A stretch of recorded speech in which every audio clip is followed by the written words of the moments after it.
kita semua kan pengen hidup lebih baik ya. Tapi gimana kalau ternyata cetak birunya itu udah ada dari dulu, tersembunyi di rutinitas harian kita.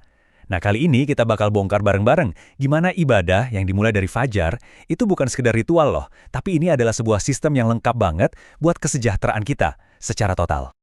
Oke, kita langsung to the point aja ya. Pernah kepikiran nggak, kenapa sih momen yang paling berat, tahu kan? Pas alarm bunyi, masih gelap, kasur rasanya nyaman banget. Justru disitulah tersimpan potensi yang paling besar. Nah, pertanyaan ini nih kuncinya dari semua yang akan kita bahas. Ini dia nih peta perjalanan kita. Pertama, kita bakal ungkap dulu rahasia di balik waktu subuh. Terus, kita sambungin ke manfaatnya yang konkret buat jiwa dan raga. Abis itu, kita lihat gimana semua ini ngebangun disiplin kita sehari-hari. Dan ujung-ujungnya, gimana semua ini bisa bikin hidup kita jadi penuh berkah. Oke, kita masuk bagian pertama. Emangnya ada apa sih sama waktu sebelum matahari terbit itu? Kok bisa spesial banget? Hayo ngaku, kita semua tahu banget kan rasanya gimana. Suara alarm itu, wah, itu pertarungan pertama kita setiap hari. Perang melawan kasur, melawan selimut, melawan rasa mager. Tapi yang menarik adalah, ini tuh bukan dilihat sebagai beban loh. Justru ini adalah kemenangan pertama yang bisa kita raih setiap pagi.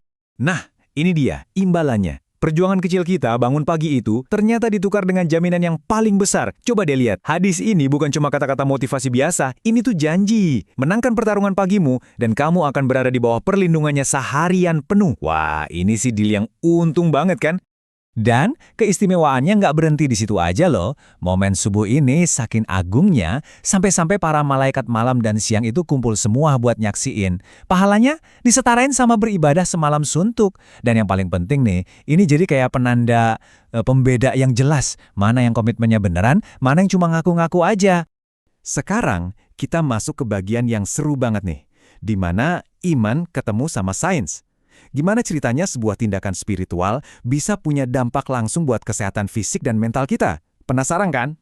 Coba deh bayangin gerakannya. Berdiri, ruku, sujud. Itu kan sebenarnya stretching atau peregangan yang sempurna banget buat pagi hari. Kalau dari sisi medis ya, ini tuh melancarkan sirkulasi darah, terutama ke otak.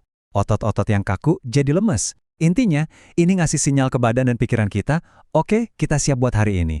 Jadi kita nggak cuma memulai hari dengan koneksi spiritual, tapi juga aktivasi fisik. Terus dampak psikologisnya, wah ini juga nggak main-main. Coba pikirin, memulai hari dengan momen yang tenang, sebelum dunia jadi berisik, itu resep jitu banget buat ngurangin stres. Dan kemenangan kecil kita ngelawan rasa ngantuk tadi, itu kayak lagi ngelatih otot disiplin kita. Hasilnya, fokus jadi lebih tajam, dan kita jadi lebih jago ngatur waktu seharian.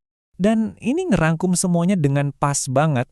Banyak ahli, bahkan yang di luar konteks agama ya, mengakui kalau doa itu bisa jadi semacam terapi. Ini kan kayak sesi curhat kita langsung sama Sang Pencipta. Momen buat ngelepasin semua beban, buat nata ulang emosi. Bener-bener jadi fondasi ketenangan buat ngadepin hati. Oke, jadi kemenangan di pagi hari udah di tangan. Terus gimana caranya biar semangat ini kebawa terus seharian? Nah, jawabannya itu ada di hal-hal kecil. Hal-hal yang sering banget kita anggap sepele. Nah, ini dia nih ide besarnya. Sunnah itu bukan soal nambah-nambahin ritual yang ribet. Bukan. Tapi ini soal nge-upgrade tindakan rutin kita, kayak tidur, makan, minum, jadi bernilai ibadah. Modalnya cuma satu, niat dan kesadaran.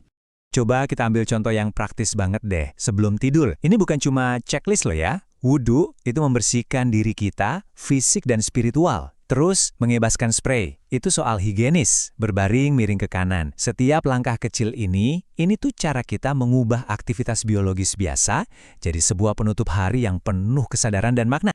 Dan bisa kita lihat di sini kan, betapa sederhananya hal-hal ini. Cuma membersihkan tempat tidur, ambil wudhu, tindakan yang mungkin, ya udah kita lakuin tiap hari. Tapi begitu kita kasih bingkai niat, nilainya jadi jauh lebih dalam. Logika yang sama persis berlaku pas kita makan. Baca basmalah itu kayak neken tombol buat mengubah makanan jadi berkah. Makan pakai tangan kanan itu ngelatih disiplin. Nggak mencela makanan itu latihan buat bersyukur. Bahkan cara kita minum pun jadi bagian dari sistem kesadaran yang keren ini. Jadi, semua ini muaranya kemana sih? Apa hasil akhirnya kalau kita gabungin kekuatan subuh dengan kesadaran di setiap tindakan kita sehari-hari? Nah, ini dia poin kuncinya. Ibadah dalam kerangka berpikir ini tuh bukan sekedar daftar tugas yang perlu dicentang satu-satu. Bukan. Coba dianggap ini kayak sistem operasi atau OS buat hidup kita. Sebuah program yang terintegrasi, yang jalan 24/7 buat ngejaga kesehatan jiwa, raga, dan pikiran kita.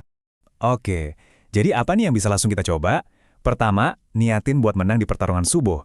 Kedua, coba perhatiin deh dampaknya ke energi dan mood kamu. Ketiga, pilih aja 1 atau 2 sunnah harian, misalnya pas minum atau sebelum tidur. Dan lakuin dengan penuh sadar. Tinggal lihat aja gimana hal-hal yang tadinya rutin jadi terasa jauh lebih bermakna. Oke, saya mau tinggalin satu pemikiran buat Anda. Kita tuh sering banget ya nyari-nyari formula yang rumit buat bahagia dan sukses di luar sana. Tapi, gimana kalau ternyata jawaban yang paling ampuh itu sebenarnya udah nungguin kita setiap hari di dalam sunyi tepat sebelum matahari terbit? Coba deh, renungkan.